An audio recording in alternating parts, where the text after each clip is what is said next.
I don't know if you're watching all the news like I am, but this trade war seems like it's escalating out of control. So, at least until the news dies down, I think it's important that we do a weekly recap because you may have missed some stuff. And all these different news articles come together as being independent. But if you connect the dots, you can actually see a much stronger narrative of what's going on. So, what I'd like to do is kind of recap some of the news stories that I've come across, plus some of the updated news that's coming out even today. So, if you guys aren't aware, in 2020, China started preparing for Trump 2.0. They weren't sure if he was going to win, they weren't sure if he was going to lose, but they knew that they needed to never allow themselves to be put in that situation. Well, as soon as Trump comes into office, basically he takes his first terms trade policies and trade wars that he created and puts them on steroids.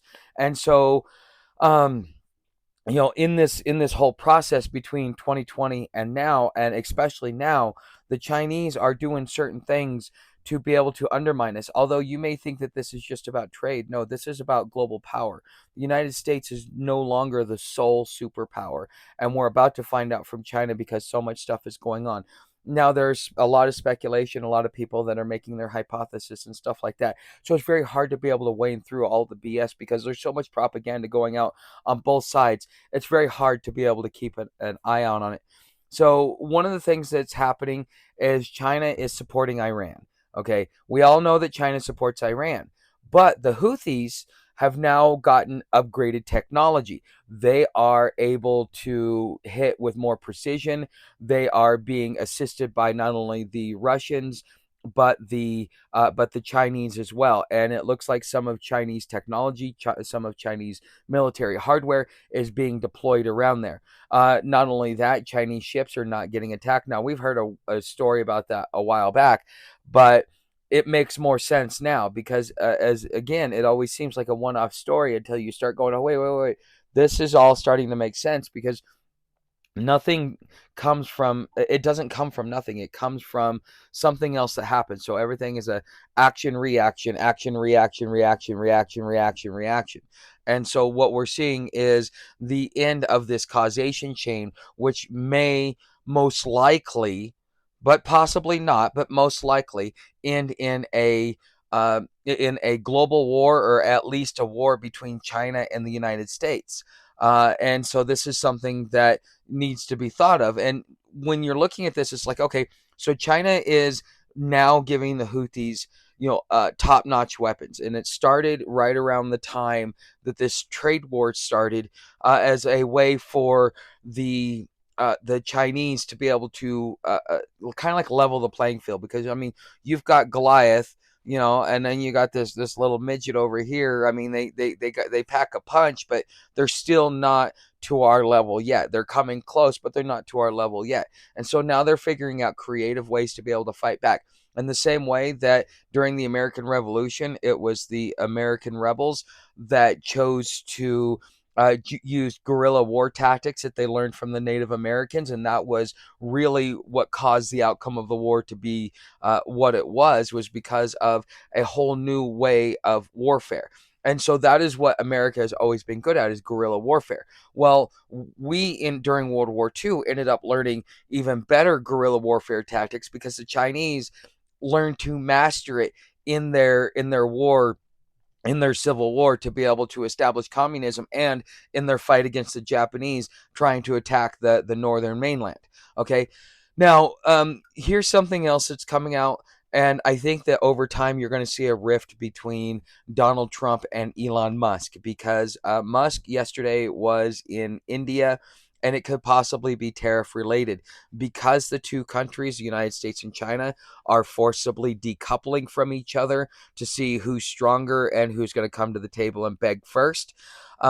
We This is just something that Musk is having to do to be able to circumvent a lot of this whole tariff stuff to be able to keep his business up. Now, what a lot of people don't know is I think over the last few weeks he's lost about 20% of his net worth, and a lot of it could be tied to tariffs. Some of it could be tied to other things, but a good portion of it, a significant portion of it, is being tied to tariffs, which is why he was in India, not only to do some other deals, but to be able to mitigate the issues that he was going to have with Chinese manufacturing, because he was just coming out with the tablet for $129, and for $329 he was coming out to something that was equal to the iPhone, and you would be able to connect it to his Starlink system, and that could be in jeopardy because they're talking about a launch and a release, and this in itself could cause a rift between Trump and Elon Musk. So with Trump putting his 245% tariffs up, and just keep escalating it and escalating it, China decided to be able to fight back. What they did is they halted our tech metals from being exported here. So we send all of our stuff over there to be processed, bring it here for assembly or final production, and they halted that, which is causing a lot of issues. And then right after that, you start hearing about how Trump and Xi Jinping are in meetings. So there are you hear one saying yes, and you hear others saying no. You hear people trying to say that they're saving face and stuff like that. But if China is coming to the table, they're coming to the table to be able to buy themselves some time to to reorganize and to take a full-on effort. Now, they may wait until after Trump is gone, or they may do it during the Trump presidency, and that's only if Trump allows it to be de-escalated. But from what I understand and from what I'm hearing from other sources, is that Trump kind of has an axe to grind with China, and he may be trying to completely destroy not just China, but destroy their regime, take the CCP out of control. And in a way, I think because he's so grandiose about a lot of the stuff that he does, I think he wants to be known for doing a regime change in China, and it was a presidential power that did it, and it wasn't these clandestine operations like what we normally do. So this could never come to an end, and both sides are probably trying to buy time so that they can lick their wounds and be able to reposition themselves to mitigate damage as much as possible. The the dollar is being tanked by exports. Okay, the dollar and its reserve currency. If you want to understand how inflation works and how us being a reserve currency work, look at the video I released earlier today. It talks about what inflation really it is, and so that you can kind of understand why and how de-dollarization is going to affect the United States. I also did another article on it earlier this week as well. So China has a 5-part plan. Their 5-part plan is military, economic. They want to be aggressive with Taiwan. They want to have a top-notch navy, and they want to exert their force in the South China Sea. So with them helping the Houthis, this kind of helps them with their military. With them stopping the imports of tech metals, that affects our economy. We may see, and if you remember hearing, even before Biden really got into his first year in office, we were talking about war with China by 2027. Well, that's a year and a half away. And how likely does it seem? Because it looks like both parties are pushing towards war, hoping that the other will blink. And the Chinese, seeing that the CCP is under direct threat, any animal, when it's forced into a corner, it's going to choose self-preservation. Even the meekest animal will then become the most dangerous animal. That's why they say you never back someone into a corner.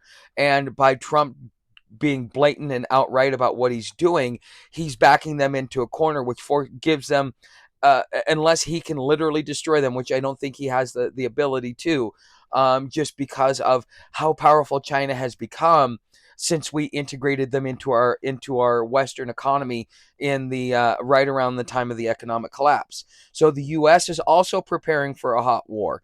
Both sides are preparing for war. They are starting to get their cyber attacks and all this other stuff going on. And you may not be able to see it. Some of this stuff may not even make news. But there is a behind the scenes clandestine war that is being waged between us and China. Not only that, we're dealing with the with an AI arms race with China. Once they got DeepSeek, it became an arms race. In the same way that we had a Cold War between us and Russia, if this does not turn into a hot war, it will be a long-term Cold War, because whoever wins the AI arms race wins for the next 50 to 100 years, and they're the next ones in power. Okay, until the next thing comes along. Okay, so there is an article there about the Chinese cyber attacks. They have a program called Volt Typhoon. I would urge you to look into that yourself. The tariffs are also causing food shortages here because of imports, exports, and the fact that some of these countries are saying, well, with everything that's going on, we need to protect our own. They're keeping all their grains home. They're keeping all their resources home. So instead of being able to put it out on the international market, there's less out there, making the demand for food go up. Not only that, logistics wise, you have a big logistics problem with with the way that they're distributing food. So I'm out in a rural area. It's harder for them to be able to put food out here. Okay. And so therefore, because of increased costs, now we're getting less and less shipments out here, which means either we're forced to network within our community and learn how to survive out here, or we're going to be forced into the bigger cities because no food is making it out here, or do what I do and order off of Amazon. There's plenty of freeze dried food. So the CCP is preparing for conflict. They may submit temporarily, but they probably will take Taiwan, and it's not necessary, and they're going to take it by force, not necessarily because that's what they want to do, but because of the way that the actions are being played out. Sometimes your choices and your actions are being made for you in order for self-preservation. So right now, the way in which Trump is going after China, China now feels like it's fighting for its life, fighting for its own preservation, which makes it dangerous, which makes it an enemy that you never want to be too comfortable around, because they are plotting your demise as you were plotting theirs. So, Rebels, I hope this helped you out this week. I hope this kind of brought everything together so that you could see how this is escalating. Things and news stories are coming out so fast that the news cycles definitely can't keep up with it. So if you like this type of stuff, you want some an off-gridder's point of view on news, and you also want some sort of here's how you be able to circumvent this. Come join my live streams Monday through Friday, 8 p.m. Eastern Standard Time. Thanks for being here. I'll see you in the next one.